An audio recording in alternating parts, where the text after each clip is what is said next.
Chers élèves, bonjour. Bienvenue à notre séquence de cours d'aujourd'hui. À présent, nous allons voir une leçon de grammaire. Et cette leçon porte sur les pronoms relatifs. Alors, apprêtez vos stylos, votre cahier et soyez très attentifs. Bien. À la fin de cette leçon, chers élèves, vous serez capables de reconnaître les pronoms relatifs. Vous allez les reconnaître dans des phrases et vous allez aussi les employer quelquefois dans votre langage écrit ou oral. Bien. Suivez maintenant la lecture du texte support. Il a de l'empathie pour cette jeune fille mère dont je t'ai parlé. L'homme qui vient est son oncle. La femme assise que tu vois est sa tante. Je reprends. Il a de l'empathie pour cette jeune fille mère. Il a de l'empathie pour cette jeune fille mère dont je t'ai parlé. L'homme qui vient est son oncle. La femme assise que tu vois est sa tante. Maintenant, relevons les mots qui remplacent les groupes nominaux fille, mère, l'homme, la femme assise. La femme. Bien.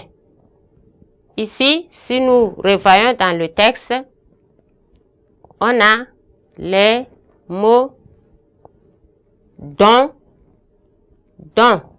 qui remplace jeune fille mère. Ici, nous avons que, qui, l'homme qui vient, qui remplace l'homme et la femme assise que, tu vois. Donc, nous avons dont, qui et que. Ces mots sont des pronoms relatifs. Ils se placent toujours à côté du nom qu'ils remplacent. Vous voyez? Donc, nous allons maintenant voir qu'est-ce qu'un pronom relatif.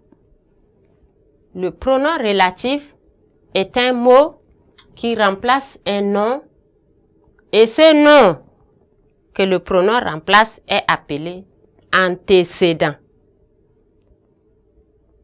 Donc, exemple, la syndicaliste dont je t'ai parlé.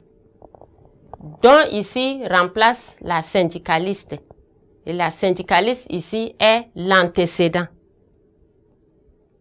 D'accord?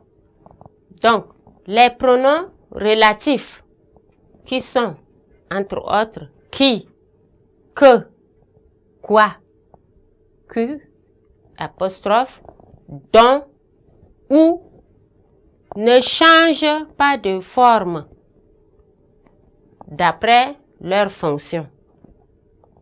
Mais ils ont le genre et le nombre de mots qu'ils remplacent.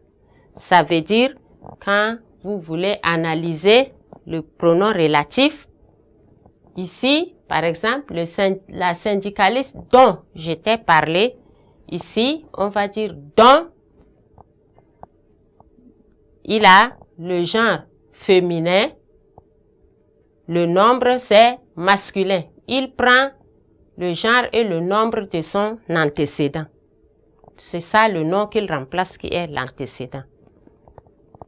Donc, voilà à peu près ce que nous devons retenir sur les pronoms relatifs. Voilà, chers élèves, c'est ce que nous devons retenir des pronoms relatifs. Sur ce, notre leçon tire à sa fin. Au revoir et à la séance prochaine. Merci.